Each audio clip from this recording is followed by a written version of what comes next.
പക്ഷേ എന്താണ് എന്തോ പോയ അണ്ണാനെ പോലെ ഇരിക്കുന്നത്? എന്താ പ്രശ്നം? എന്താ? വേറെ പ്രശ്നമൊന്നുമില്ല, വെറുതെ ചുമ്മാ എന്തിനാണ് വല്ലവന്റെയും കാര്യത്തിൽ പോയി തലയിടുന്നത്? നിങ്ങളും കഴിഞ്ഞ ദിവസം മൊത്തം കലിപ്പാന്ന് പറഞ്ഞിട്ടില്ല?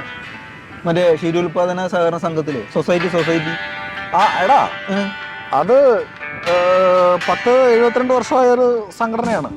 മുതുമുത്തച്ഛന്മാരായിട്ട് സ്റ്റാർട്ട് ചെയ്തതാണ്. ഒരു സഹകരണ സംഘം, നാട്ടുകാരെല്ലാരെയും കൂടെ കൂട്ടി വെച്ചിട്ട് തുടങ്ങിയതാണ്.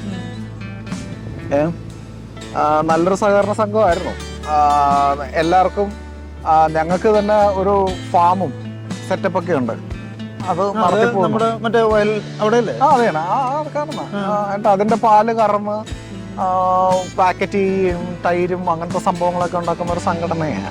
ഒന്നും പറയണ്ട. കഴിഞ്ഞ ദിവസം പുതിയതല്ല, ഈ മറ്റേ പട്ടി വൈക്കോലിന്റെ പുറത്ത് കിടക്കുന്ന പോലെ വർഷങ്ങളായി അവിടെ തന്നെ ഇരിക്കുന്നവന്മാരാണ്.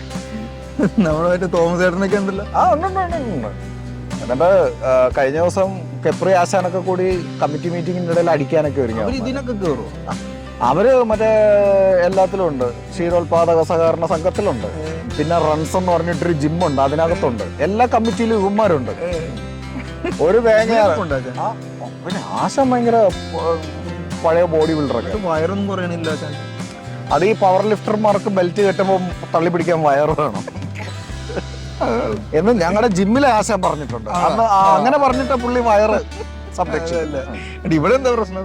ഇവിടെ എന്ന് പറഞ്ഞു കഴിഞ്ഞാല് ഇപ്പം മറ്റേ പശുക്കളെല്ലാം പ്രായമായി, കുറെ കാണുന്ന പ്രായമായ പശുക്കളാണ് എല്ലാം. മിക്കതിന്റെയും ഈ മറ്റേ പ്രത്യുൽപാദന ശേഷിയൊക്കെ കുറഞ്ഞ് നിൽക്കുന്ന സമയം. അപ്പൊ ഞങ്ങള് പറഞ്ഞു നമുക്കൊരു കുറച്ച് പുതിയ പശുക്കളെ കൂടി വാങ്ങണം എന്ന് പറഞ്ഞു. പറഞ്ഞപ്പോഴത്തേക്ക് അതിനകത്ത് ഒരുത്തനുണ്ട്, എന്തേലും പറഞ്ഞു കഴിഞ്ഞാൽ അപ്പോഴേ നോ എന്ന് പറഞ്ഞിട്ടേ വരുള്ളൂ. അപ്പൊ അവന്മാര് പറഞ്ഞു പശുവിനെ വാങ്ങാൻ പറ്റൂല.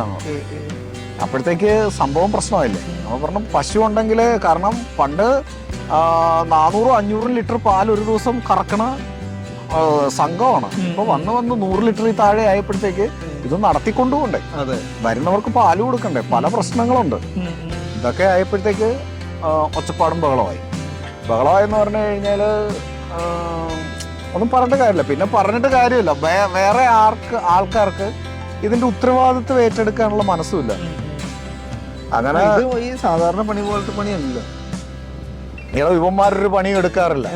മാസത്തിലൊരിക്കൽ വന്ന് മീറ്റിംഗ് എന്ന് പറഞ്ഞിട്ട് ആ മുറിക്കകത്ത് കയറി ഇരിക്കും, അങ്ങോട്ടും ഇങ്ങോട്ടും എന്തെങ്കിലും എന്നെക്കൊണ്ടൊന്നും പറയരുത്. പക്ഷെ രാവിലെ ഇറങ്ങണല്ലോ. അയാള് വല്ല സെറ്റപ്പിന്റെ വീട്ടിൽ പോകുന്നതായിരിക്കും. പുല്ല് പറിക്കാന്ന് പറഞ്ഞ പറയില്ല. എന്നിട്ട് സംഭവം പ്രശ്നമല്ലേ. പ്രശ്നമായപ്പോഴത്തേക്കെന്ന് പറഞ്ഞു കഴിഞ്ഞാല് ഇതിന്റെ സെക്രട്ടറി എന്തോ പറഞ്ഞപ്പോ കെപ്രിക്ക് ഇഷ്ടപ്പെട്ടില്ല. കെപ്രി പറഞ്ഞു നിന്റെ തന്തയെ കൊണ്ടുവന്ന് മൂരിയെ കറക്കട.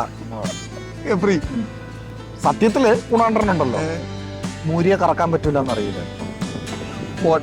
അത്രയും പൊട്ടന്മാരാണ് അവിടെ ഇരിക്കണത്. അതേടാ എന്റെ അച്ഛൻ മൂരിയെ കറന്നുണ്ടാക്കിയത് കുടിച്ചാടാ ഞങ്ങള് വളർന്നേന്ന്.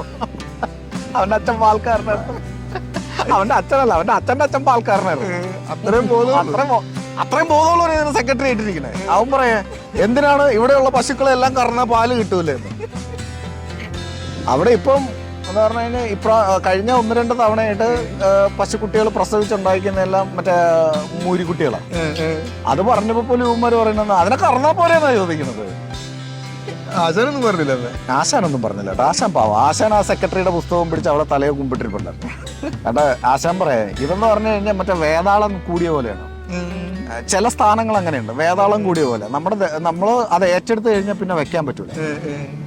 പിന്നെ ഞങ്ങളൊക്കെ തല്ലും പിടിയൊക്കെ ഉണ്ടാക്കി ഒരു വേറെ 1-2 ഇരകളെ ഞങ്ങൾ ഇട്ടിട്ടുണ്ട് മെമ്പർമാരായിട്ട്. സ്ഥാനം എടുക്കുവരും അവരത് ഏറ്റെടുത്തിട്ടുണ്ട്. പക്ഷേ പറഞ്ഞു കഴിഞ്ഞാല് സെക്രട്ടറി പ്രസിഡന്റ് വരുന്ന മൂരിയെ കറക്കേണ്ടി വരും.